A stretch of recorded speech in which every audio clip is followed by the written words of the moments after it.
পড়াশোনা করতে ভাল লাগে না, পড়তে মন চায় না, তাই তো? এই মেসেজটা একটু পড়ো। দেখো আমাদের পেজে একজন শিক্ষার্থী এই মেসেজটা করেছে যে আমি এতদিন ঠিকঠাক পড়াশোনা করি নাই, কিন্তু এবার একটা জিনিস আমাকে খুব নাড়া দিল। আমার ফর্ম ফিল আপ ও কলেজের ফি দিতে গিয়ে আব্বুর কষ্টটা আমি রেখেছি। আমাদের সব ম্যানেজ করতে গিয়ে ঈদে নিজের জন্য কিছুই কেনেনি।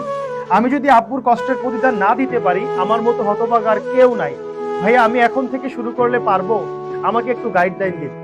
দেখো এই মেসেজটা হয়তো আমাকে একজন শিক্ষার্থী পাঠিয়েছে, কিন্তু এই মেসেজটার সাথে তোমাদের অনেক হাজার হাজার শিক্ষার্থীর কিন্তু এই এই ব্যাপারটা মিলে যাবে। দেখো আমরা যারা বাংলাদেশি, আমাদের বেশিরভাগ ফ্যামিলি কিন্তু নিম্ন মধ্যবিত্ত বা নিম্নবিত্ত থেকে আমরা বিলং করি। তো আমি জানি যে এই সিচুয়েশনটা তোমাদের অনেকের সাথেই কিন্তু মিলে যাবে। দেখো বাবা মারা কিন্তু আমাদের কাছ থেকে অনেক বেশি কিছু প্রত্যাশা করে না।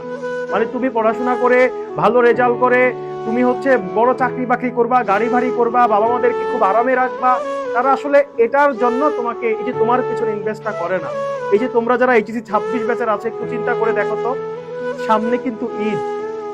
এখন দেখো তোমাদের যে ফর্ম ফিল আপ, তোমার টেস্ট পেপার কিনা বা তোমার কলেজের যে ফি গুলো জমে আছে, এগুলো পরিশোধ করতে গিয়ে তুমি কি তোমার বাবার পরিশ্রমটা দেখো না? তুমি কি তোমার মায়ের পরিশ্রমটা দেখো না? তুমি কেন বলো তোমার পড়তে মন চায় না, তোমার পড়াশোনা ভাল লাগে না? তোমার কি ভাল লাগে? যারা তোমার জন্য এত পরিশ্রম করছে, তুমি যদি এই কথাটা একটু দেখো, তুমি যদি তাদের কষ্টের প্রতিদান না দিতে পারো, নিজেকে মাফ করতে পারবা? তুমি তোমার বাবা মায়ের সাথে জুলুম করবা, অন্যায় করবা, সৃষ্টিকর্তা তা মেনে নিবে? দেখো ভাইয়া, পড়াশোনা তোমাকে করতে হবে। যারা 26 ব্যাচের আছো, একেবারে শেষ সময় চলে এসেছো, আর হয়তো 4টা মাস সময় তোমরা পাচ্ছ। এই 4টা মাস যদি সর্বোচ্চ কাজে লাগাতে পারো, এখনো অনেক ভালো রেজাল্ট করা সম্ভব। এখনো আমি ধরে বলে দিলাম যে A+ পাওয়া পর্যন্ত সম্ভব। কারণ তোমার সদিচ্ছা লাগবে, তোমার ইচ্ছা শক্তি লাগবে।